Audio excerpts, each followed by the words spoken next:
Muzaffarpur gangrape मामले पर Patna high court सख्त। डीएसपी और अनुसंधानकर्ता को हाजिर होने का आदेश दिया गया है। कोर्ट ने कहा कि पुलिस आरोपियों को बचाने की कोशिश कर रही है। 26 अप्रैल 2022 का ये पूरा मामला है। पॉक्सो एक्ट के तहत मुकदमा दर्ज किया गया था। एक की गिरफ्तारी हुई थी और 3 गिरफ्त से बाहर। बड़ी खबर आपको बता रहे हैं, बिहार के मुजफ्फरपुर में 26 अप्रैल 2022 को इंसानियत को शर्मसार करने वाली घटना सामने आई थी। और चंद्रमणि संवाददाता मुजफ्फरपुर से हमारे साथ फोन लाइन पर जुड़ गए हैं ज्यादा जानकारी के लिए। चंद्रमणि, मुजफ्फरपुर गैंगरेप मामले पर अब पटना हाईकोर्ट ने सख्ती दिखाई है। डीएसपी और अनुसंधानकर्ता को अब हाजिर होने का आदेश दे दिया गया है। बहरहाल इस पूरे मामले में फिलहाल क्या कुछ अपडेट? जी, अगर घटना के बारे में बात किया जाए तो यह अप्रैल का मामला है और घर से इस लड़की का अपहरण कर लिया जाता है और इसको ले जाकर के जो है 4-5 लोग मिलकर इसके साथ गैंग रेप करते हैं और फिर इसको छोड़ दिया जाता है। जब इसके परिजन को जानकारी होती है तो जो एक्यूज है वह फिर जो है एक नाटक करता है और उस लड़की को ले जाकर के जो हॉस्पिटल में भर्ती कराता है, उससे जहर पिलाए और घटना के 2 दिन बाद लड़की की मौत हो जाती है। लेकिन जब पूरे मामले पर जब इस प्रशासन को, पुलिस प्रशासन को पता चलता है तो एक FIR करता है और एक व्यक्ति को गिरफ्तार करता है और बिना अनुसंधान किए 3 लोगों को जो है इस घटना से जो है उसको छोड़ दिया जाता है, यानी कि वह दोष मुक्त कर दिया जाता है। तो इस बात को लेकर के जब हाई कोर्ट ने इस मामले को पूरी तरह से संज्ञान लिया है और वह बताया कि यह घटना पूरी तरह, चूंकि इस पूरे साक्ष्य पर जो है कोई काम पुलिस ने नहीं किया, इस बात को लेकर के हाई कोर्ट सख्त नाराज है और इस पे आगे की कार्रवाई करने की हाई कोर्ट बात कर रही है। बिल्कुल चंद्रमणि, देखिए इस पूरे मामले में आरोप ये भी लग रहा है कि पुलिस आरोपियों की बचाने की कोशिश कर रही है। पुलिस पर भी ये आरोप लगाया जा रहा है।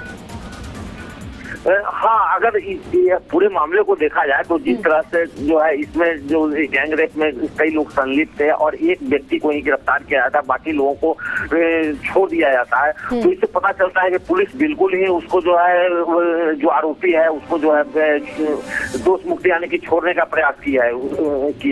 पूरे मामले से देखने से यही पता चलता है, क्योंकि जो छोड़ा गया है वह नामजद अभियुक्त है और नामजद अभियुक्त को जो है केस से बिल्कुल हटा देना यह बिल्कुल सनसनीखेज मामला है। आखिर पुलिस ने ऐसा क्यों किया, किसके साथ किया? क्योंकि जिस तरह से देखा जाता है अभी जिस तरह की घटनाएं घट रही है और यह लोग आशंका जिस तरह से जा सके लव जिहाद का भी मामला हो सकता है, तो इस तरह से पुलिस बिल्कुल संदेह के घेरे में। ठीक है चंद्रमणि, आप बने रहिएगा। हमारे साथ ओम प्रकाश एडवोकेट भी जुड़ गए हैं। ओम प्रकाश जी, सबसे पहले आपसे समझना चाहेंगे ये किस तरीके से इस पूरे मामले में पुलिस पर भी आरोप लग रहा है कि आरोपियों को बचाने की कोशिश पुलिस की तरफ से की गई। इस पूरे मामले में देखिए एक की गिरफ्तारी तो हो गई है, लेकिन फिलहाल 3 अभी भी गिरफ्त से बाहर बताए जा रहे हैं। आगे क्या कुछ प्रक्रिया है इस पूरे मामले को लेकर, चूंकि अब ये मामला हाईकोर्ट में पहुंच चुका है? कि ये फरवरी 2022 की घटना है। एक लड़की को घर के बाहर से किडनैप कर लिया जाता है और उसको लगभग घर से 10 किलोमीटर की दूरी पे उसको गैंग रेप किया जाता है 4-5 लोगों के द्वारा। उसमें से एक कहानी बनाई जाती है कि लव एंड अफेयर्स का मामला था, लेकिन ये लव एंड अफेयर्स का कोई मामला नहीं था। एक्चुअली दोनों को एक हॉस्पिटल में एडमिट होते हैं। लड़की को जहर दे दिया जाता था ऑलरेडी पहले ही ऑन द स्पॉट पे, और लड़का थोड़ा सा जहर खाता था। तो यहाँ बात उठती है कि अगर लड़का लड़की दोनों जहर खाए तो लड़की क्यों मर गई, लड़का क्यों बच गया? मरना चाहिए था लड़का को भी। ये उसके बाद पूरा इन्वेस्टिगेशन हुआ। इन्वेस्टिगेशन में वो 3 लोग जो और 3 लोग थे उन लोग को बरी कर दिया गया, क्लीन चिट दे दिया गया। जो लड़की की माँ है उसके माध्यम से पटना हाई कोर्ट में रिट फाइल किया गया था, क्रिमिनल रिट फॉर अरेस्टिंग और अदर एक्यूज्ड। उसमें कल सुनवाई हुई थी पटना हाई कोर्ट में। पूरे जो इंक्वायरी रिपोर्ट थी, जो इन्वेस्टिगेशन था, उसको देखने से एकदम प्रतीत हो रहा था कि तीनों को जो छोड़ा गया है वो जानबूझकर छोड़ा गया है और जो रिपोर्ट बनाया गया है वो मैनिपुलेटेड डॉक्यूमेंट है। वो मनगढ़ंत कहानी बना के सबको क्लीन चिट दे दिया गया है। कल पटना हाई कोर्ट ने इस मैटर को देखा बहुत बारीकी से, दोनों तरफ से आर्गुमेंट हुआ और उसके बाद जो इस कांड के DSP थे जो अनुसंधान पूर्ण कर दिए और जो IO थे, दोनों को कोर्ट में तलब किया गया अगले तिथि पे।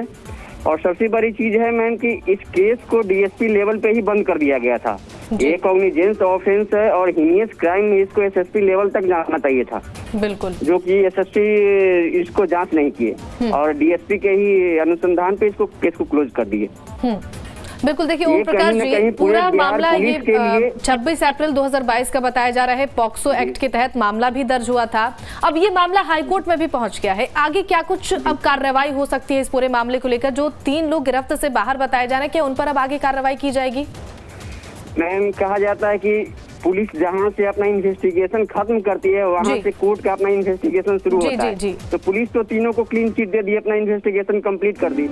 अब कोर्ट में अब हम लोग देखेंगे कि इन्वेस्टिगेशन में कहाँ कहाँ लैचेज हुए हैं। मैम, इसमें 3 चीज और है। जो ऑन द स्पॉट पे इसमें दुपट्टा लड़की का मिला था, उस दुपट्टे को FSL में ये लोग नहीं भेजे पुलिस वाले। दूसरी चीज, जो कपड़ा पहनी हुई थी लड़की ऑन द स्पॉट पे, इसकी माँ ने पुलिस को दिया था उस कपड़ा को खोलकर, उस कपड़ा को FSL में ये लोग नहीं भेजे। तो ये सब कहीं न कहीं बिहार पुलिस की लैचेज है। ये लोग शुरू से ही केस को बचाना चाहते थे। अब क्यों बचाना चाहते थे, अब वो लोग पुलिस वाले ही बताएंगे। खैर, कोर्ट ने कॉग्निजेंस लिया है और इस पे अगली सुनवाई में ये लोग हाजिर रहेंगे। ठीक है, उसके बाद हम लोग देखते हैं क्या होता है। चलिए, शुक्रिया ओम प्रकाश जी तमाम बातों के लिए। चंद्रमणि हमारे साथ बने हुए हैं संवाददाता। चंद्रमणि, देखिए इस पूरे मामले में अब कोर्ट की तरफ से क्या कुछ कार्रवाई की जाती है ये देखना होगा, लेकिन प्रशासन पर जो सवाल खड़े हो रहे हैं, क्योंकि इस पूरे मामले में 3 को क्लीन चिट दे दिया गया है, फिलहाल 1 की ही गिरफ्तारी बताई जा रही है।